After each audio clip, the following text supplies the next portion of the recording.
Assalamualaikum warahmatullahi wabarakatuh. Nama saya Silvi Sindiani, NIM 2025044.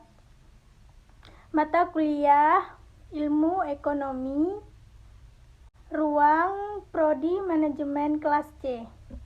Baiklah, saya ingin menjelaskan apa itu dampak kemiskinan bagi masyarakat yang ada di Indonesia. Sebelum ke dampaknya, sebaiknya kita harus mengetahui apa itu kemiskinan. Kemiskinan yang merupakan salah satu permasalahan yang hampir terjadi di setiap negara secara umum. Definisi kemiskinan adalah suatu kondisi ketika seseorang atau kelompok tidak mampu untuk memenuhi kebutuhan dasarnya seperti kebutuhan pangan, sandang, tempat tinggal, pendidikan, dan kesehatan yang layak. Hal ini juga biasanya ditentukan oleh pemerintah melalui penetapan garis kemiskinan yang ditentukan oleh ekonomi. Karena tingkat kesejahteraan masyarakat ditentukan oleh kebijakan ekonomi pemerintah. Jadi, kemiskinan bisa juga disebabkan oleh gagalnya perkembangan ekonomi yang direncanakan pemerintah. Adapun dampak dari kemiskinan yang pertama adalah kriminalitas. Dampak kemiskinan yang pertama yakni kriminalitas tinggi. Kemiskinan sering kali dikaitkan dengan kriminalitas. Masyarakat miskin cenderung melakukan apa saja untuk memenuhi kebutuhan hidupnya, termasuk melakukan kriminalitas. Beberapa bentuk kriminalitas tersebut yaitu pencurian, perampokan, begal, penipuan, bahkan pembunuhan.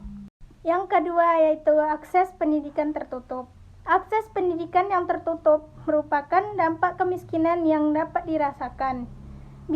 Biaya pendidikan yang cukup tinggi mengakibatkan masyarakat miskin tidak dapat menjangkau dunia pendidikan. Hal ini semakin memperburuk situasi masyarakat yang kekurangan karena kurangnya pendidikan membuat mereka tidak bisa bersaing dan tidak bisa bangkit dari keterpurukan kemiskinan mereka. Yang ketiga, tingkat pengangguran tinggi. Dampak kemiskinan selanjutnya yakni di mana tingkat pengangguran semakin banyak. Tingkat pendidikan yang rendah tentunya juga akan berdampak terhadap pengangguran yang semakin meningkat. Masyarakat miskin yang sulit untuk mendapatkan akses pendidikan kemudian akan berdampak terhadap tingkat pengangguran. Selanjutnya yang keempat yaitu depresi. Minimnya penghasilan yang dibarengi dengan harga kebutuhan pokok yang semakin melonjak seringkali mengakibatkan masyarakat miskin mengalami depresi. Secara pengertian, depresi bisa diartikan sebagai perasaan sedih berkepanjangan yang dialami oleh seseorang sehingga memberikan dampak negatif terhadap pikiran. Selanjutnya yang kelima adalah menimbulkan konflik. Dalam kemiskinan selanjutnya adalah masih berkaitan dengan depresi.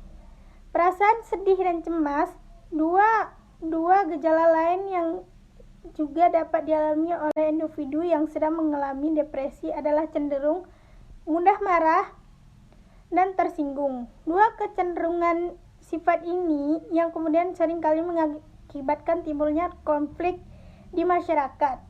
Bahkan tak jarang ada yang memakan korban. Contohnya seperti perceraian karena alasan ekonomi yang sering menyebabkan orang bercerai.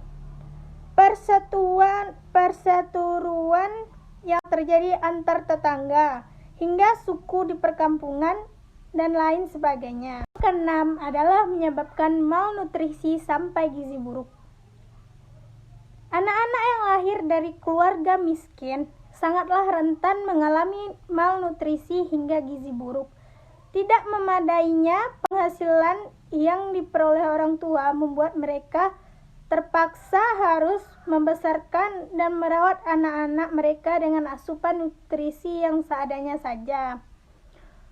Pola asuhan anak yang seperti ini pada akhirnya dapat menuntun anak-anak tersebut tumbuh dan berkembang secara kurang optimal, baik dari segi fisik, mental, sampai dengan intelektual. Bahkan tak jarang ada anak yang meninggal karena kekurangan gizi. Yang ketujuh adalah anak telantar. Salah satu dampak kemiskinan seperti yang saya sudah jelaskan pada bagian 5 adalah menimbulkan konflik.